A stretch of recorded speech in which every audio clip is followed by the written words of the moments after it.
بندے کو مردار کھانا پڑے تو غیر باغیں والا عاد ہے کہ نہ حد سے بڑھے اور نہ وہ اس کی خواہش رکھتا، شوق سے نہیں مر رہا۔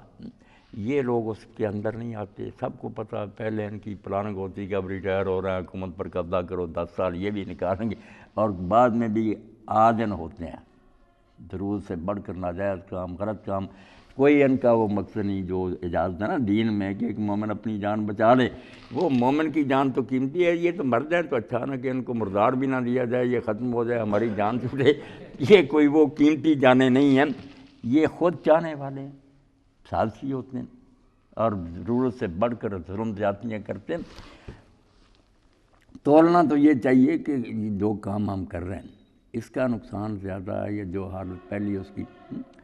علامہ رشید صاحب لکھتے ہیں کہ ہمارے بڑوں نے جب امام حسین رضی کے وقت اور بعد میں بھی بڑے بڑے صالحین سے یہ کہا کہ یار اس میں خون خرابہ زیادہ ہے، چلو ظالم بھی بیٹھ گیا تو کچھ نہ کچھ امن ہی ہے،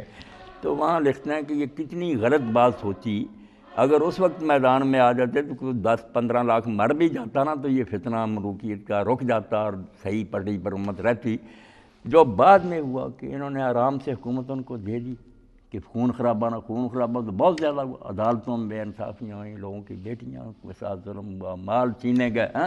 وہ ظلم اگر اکٹھا کریں تو میدان جنگ میں مرنے والے 5-10 لاکھ کے مقابلے کروڑوں کو نہ زیادہ چلا ہی آ رہا تھا۔ تو نظریہ ضرورت نے کوئی فائدہ نہیں دیا، نقصان ہی ہوا، میدان میں نکل آتے تو روک رہے تھے۔ ہاں بچا لی۔ یہ ایک تو نظریہ ضرور تھا افراد کے نقطہ نظر سے کہ کوئی فرد تو، لیکن کوئی اور چیز ہے پوری امت کا یا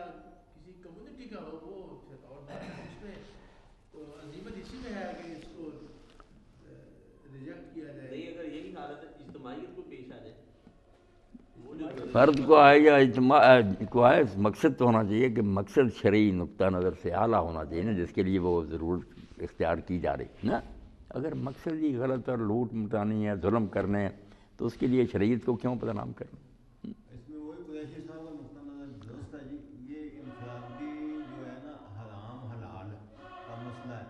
کہ یہ ایک شخص کی جان جا رہی ہے تو اللہ تعالیٰ نے اس کو رخصت دے دی ہے کہ یہ کر لے، لیکن یہ قومی سطح پر یا اجتماعی سطح پر یہ نہیں ہے۔ وہ جو نظریہ ضرورت ہمارے ہاں آ رہا ہے وہ عدل و انصاف کا خون ہے، خون پوری قوم کا ظلم ہے، ظلم بالکل، اس ایک شخص کو جیسے اب ہوا ہے تمام جو ہے جج کوئی حلف اٹھانے کے لیے تیار نہیں تھا، وہ رفیق کھوکھے کو کہیں لے آئے، ایک دن پہلے وہ کہہ رہا ہے میں تمہارے ساتھ ہوں، اب وہ جو ہے ظالم کے ساتھ ہو گیا ہے، اور جو ظالم کے ساتھ ہے وہ سب سے بڑا ظالم ہے۔ کل ہی میں نے نواز صاحب پڑھا، خواجہ محمد شریف صاحب کا بیان تھا، اس نے کہا یار جب یہ ہوا نا کام، سارے جج ہائی کورٹ کے میرے پاس آئے سوائے چیف جسٹس، سب نے آ کر کہا کہ 2 جج تیار کریں اس کے خلاف پی سی او کے اور باقی دستخط کریں۔ ابھی بات کر کے گئے، میں گھر پہنچا، ان دونوں میں سے کئی سارے چیف جسٹس کے آفس میں تھے کہ ہم سے حلف لے لو۔ ان کی بیگمات نے کہا آپ کیا کر رہے ہیں، بیویوں کے کہنے پر پھر گئے۔ تو یہ کوئی دینی مقصد نہیں، نہ کوئی غرض، یہاں کیا شرعی ضرورت ہے، بدماشی۔ یہ جو ہے عظیمت اور رخصت کا سوال ہے، ہاں رخصت تو یہی ہے کہ اپنی وقتی طور پر جان بچا لو، اس سے دین بدنام ہو جائے گا یا ہمارے جو مسلمانوں پر کوئی حلف آئے گا تو وہاں پر عظیمت دکھانی چاہیے۔ مولانا یہ تو دلیل کا اتنا مس یوز ہے کہ وہ جیسے کوئی لیبر منسٹر کہے نا کہ چونکہ میں لیبر منسٹر ہوں اس لیے سارے لیبر روم میرے انڈر ہیں۔ ہاں بالکل، اللہ اکبر۔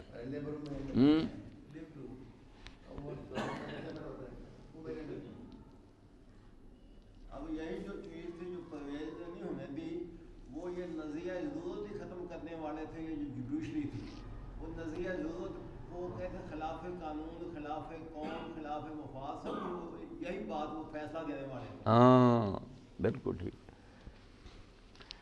اب کیا کریں، اگر ساری بات کا نچوڑ نکالیں تو مجلس عمل نے جو کچھ کیا، ساتھ دیا، وہ 17ویں ترمیم پاس ہوئی، جو کچھ 60-70 سال میں قوم نے برے حال میں بھی حاصل کیا تھا، ہاں کہ کوئی شخص جماعت بدلے تو اس کی رکنیت ختم ہے، اور یہ جو ہے نا کوئی اسمبلی نہیں توڑ سکتا، وہ سارے ظالمانہ اختیارات تو ان کو پلیٹ میں رکھ کر اس کے حوالے کر دیں۔ اب کس منہ سے کہتے ہیں معافی ہو، کسی نے پھر لکھا معافی تلافی، آگے تلافی بھی لکھا، اب تلافی بھی کرو نا، تلافی کیا کرنی، اور مولانا جو موٹے ہیں ڈیزل وہ تو بہت خوش ہے، اخباروں والے لکھتے ہیں کہ پچھلی مرتبہ تو ووٹ مانگتا پھر ٹوٹی کار سے اور دوسرے سائیکلوں پر سے، اب دیکھ ان کے ساتھیوں کے پاس ہی تیرے کیسی کاریں اور تیرے پاس کیسی 80-90 لاکھ کی، لوٹ لیا ملک، محل بنا رہے اس کو مولی فضلہ کہتے ہیں۔ ہاں۔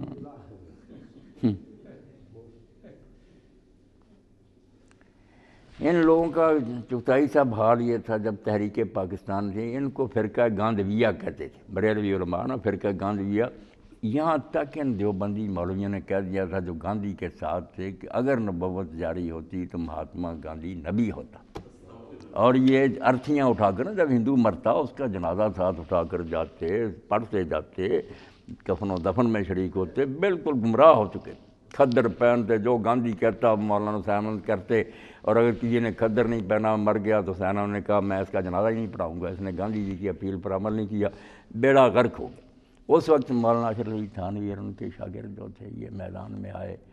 بدنامی تو انہوں نے مول لی، تھانوی صاحب سے کو بھی یہ کہتے تھے گاندھی ٹولہ کہ انگریز خفیہ اس کو پیسے دیتے ہیں، اتنے بڑے نیک آدمی کو، مگر یہ شبیر احمد عثمانی دوسرے انہوں نے پاکستان کا جھنڈا اٹھایا،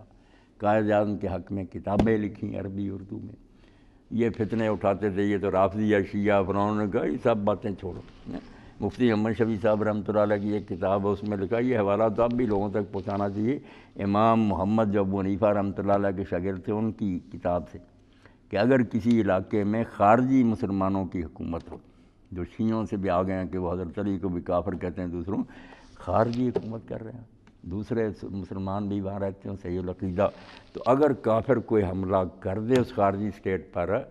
تو جو اہل سنت ہیں ان پر فرض ہے کہ اس خارجی اسٹیٹ کو بچانے کے لیے جہاد کریں، اور کہتے ہیں وجہ یہ کہ خالص کافر آ جائیں گے تو پھر ٹھیک ہے، سرے سے نام نہیں رہے گا نہ اہل سنت کا، تو یہ کلمہ تو پڑھتے ہیں، نمازیں پڑھتے ہیں، رسول کا نام لیتے ہیں، تو یہ باتیں کتابیں لکھ کر کانگریس کے مقابلہ میں انہوں نے کہا پاکستان کی حمایت کرو، یہ زندگی موت کا مسئلہ۔ اسی لیے جب پاکستان بنا تو یہاں مولانا شبیر احمد عثمانی سے پرچم کشائی کرائی قائد اعظم نے، ادھر مولانا ظفر احمد عثمانی تھے، ان لوگوں نے ساتھ دیا، اور یہ سلٹ جو تھا اور یہ سرحد، یہاں کانگریس نے کہا کہ نہیں الیکشن نہیں کروانا، ریفرینڈم کرانا، انہیں امید تھی کہ ان کے دیوبندیوں کے بڑے مدرسے ہیں لوگ ہمارا ساتھ دیں گے۔ اس وقت بھی مولانا شبیر احمد عثمانی اور یہ پیر مانکی شریف ان کے بھی بڑے مرید تھے، ان کا بھی بڑا کارنامہ، یہ سرحد میں گئے لوگوں کو انہوں نے کہا بیٹا دھوکہ نہ کھانا، یہ مولویوں کی شکلیں نہ دیکھو، پاکستان کے حق میں ووٹ دینا۔ تو یہ سرحدی گاندھی جو ہیں ولی خان یہ کیسے ہار سکتے تھے، ان کا تو سرخ پوشوں کا قبضہ تھا، علماء کی برکت سے شکست ہوئی، قائد اعظم کو فتح ہوئی، اس لیے قائد اعظم ان کے ساتھ بڑا اچھا سلوک کرتے تھے، یا پھر انہوں نے فوج بھیج دی اور مروانے شروع کر دی۔ اللہ اکبر۔ روح اسلام جو ہے اس کو دیکھنا، ایک ہوتا ہے بٹوین دی لائن جو ظاہری طور پر اس کا مفہوم نکل رہا ہے۔ اب یہ جب وہ فاطمہ جناح کھڑی ہوئی تو جتنے علماء تھے یہ سب دیوبندی دوسرے سائے جو کہتے تھے عورت سربراہ نہیں ہو سکتی، لیکن مولانا مودودی رحمۃ اللہ علیہ انہوں نے ایک ہی فکرے میں سب ان کی دلائل جو ہے وہ ختم کر دیا، انہوں نے کہا کہ وہ عورت ہے سوائے اس ایپ جو اس میں سب خوبیاں، اور ایوب خان جو ہے وہ سراپا ایوب ہی ہے، وہ ایوب بھی ہے، صرف مرد ہے، مرد ہونے کے علاوہ اس میں ہے بھی ہے۔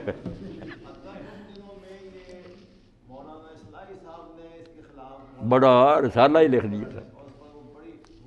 بہت مودودی صاحب کی دشمنی میں یہ بھی بہہ گیا۔